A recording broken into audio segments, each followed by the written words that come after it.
How's it going, everyone? It's Ben Foggins, Media Corner, back again with a brand new video for today. Welcome back to another movie review, aka After I Saw. This time for this new episode for the series is going to be my review on the 2024 psychological horror thriller, and that is Apartment 7A. This film was directed by Natalie Erika James, and she also wrote this film along with Christian White and Skylar James, and this is based off Skylar James' story, and this film serves as a prequel to the 1968 horror classic known as Rosemary's Baby. And in this film, we follow a young woman named Terry, played by Julia Garner, who is a struggling dancer, and she finds herself being drawn in by dark forces by this peculiar, well-connected older couple who promise her to give her a shot at fame. So that's pretty much the story of Apartment 7A. Now, what can I say about Rosemary's Baby? It is such an icon when it comes to 60s horror films.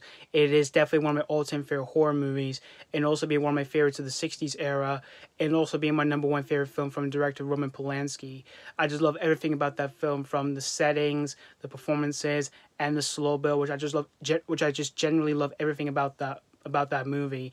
And the best way I can describe that film is it's just a very chilling yet disturbing film, especially the ending of that film, which is definitely one of the most iconic endings of any horror film I've ever seen. And it is definitely one of my all-time favorites when it comes to the endings of any horror films I've seen. And when I heard we were going to be getting a prequel to that movie, I was pretty curious, but I was actually really intrigued to check this one out since, as I said, I love Rosemary's Baby. And I was thinking maybe this one could be a big surprise like The First Omen, because, you know, my review for that film, I had low expectations for that film, but that film really surprised me. So I was hoping maybe this film could be like that here. And I even did rewatch Rosemary's Baby in preparation for this movie, and it still holds up for being one of my all-time favorite horror movies. And so I did check out this movie a couple of days after it was released on Paramount Plus, and after viewing this movie at home, unfortunately, I wouldn't say this was like a big surprise like The First Omen here, because I just thought this prequel was overall just decent here. First off, Julia Garner I thought was really good in the movie as the main lead, Terry. I did find myself really rooting for her, and yet I was very sympathetic towards her in the film, because she is struggling to have a breakout on a dancing career in the film, but then she finds herself being seduced into the world of this cult that she meets once she befriends them in the film here. But the biggest standout here in terms of acting in this movie for me is Dianne Wiest as Minnie. She's absolutely terrific in the film here, because she's a very specific yet very loud character in the film, but yeah, she's also really funny as well when it comes to its dark humor, and I thought she was able to balance all that really well done here within this movie here for a character here. And Jim Sturgess is in this movie as well, and I kind of felt his performance felt a bit subtle here for me, because it's due to his reveal of like who he really is in the film, and once that happened on screen, once he walked on screen, I was just like, yeah, I can see like where this was going, and to me, it just felt like a break to the face here for me.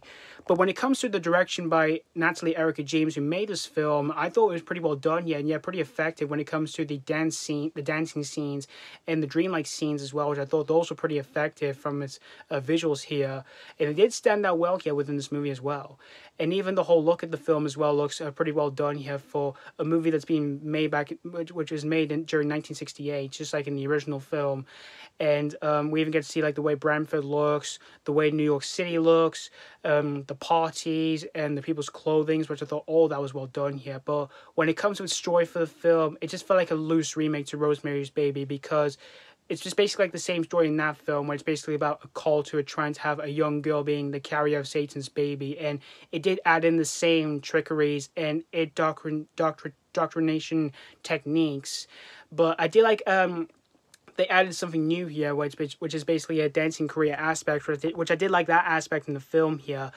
But even when it comes to like towards the ending of the film, it had like it just had like no tension or surprise when it comes to the ending of the film. Yeah, from when we do see like what happens to the main character of the film, when we do see like her fate in the film here. And I also kind of felt like the reveals in the film just felt like they were just like. They just felt like they were just screaming on screen, and they were just like, hey, I'm over here, and all that. They just felt like that in the film here. And I kind of wish the film could have added some like discoveries in the film, because there are a few times where the film does have that here, but there isn't a whole lot of that here, which I found that pretty disappointing here. But all in all, Apartment 7A, I thought this was overall a decent prequel to an iconic horror classic. But if you are a fan of Rosemary's Baby, I might say this one might be a cup of tea here. So that's pretty much all I'd say about Apartment 7A. I'm going to give Apartment 7A 3 out of 5. As I said, I thought this was overall a decent watch, yeah, and I was hoping this film could have been a bit of a surprise like the first Omen was, yeah, but unfortunately it wasn't like that here for me. But I truly did not have a terrible time watching this film at home, yeah, because there were a few portions of the film I did like, yeah, but for everything else did leave me disappointed here. But anyway, thank you guys so much for watching for my AK After I Saw review on Apartment 7A, and let me know what you think of this prequel, if you have seen this already, or for just reason check this out. Did you really enjoy this, or are you very disappointed by this? As always, thank you guys so much for watching, and this has been Foggins Media Corner signing off.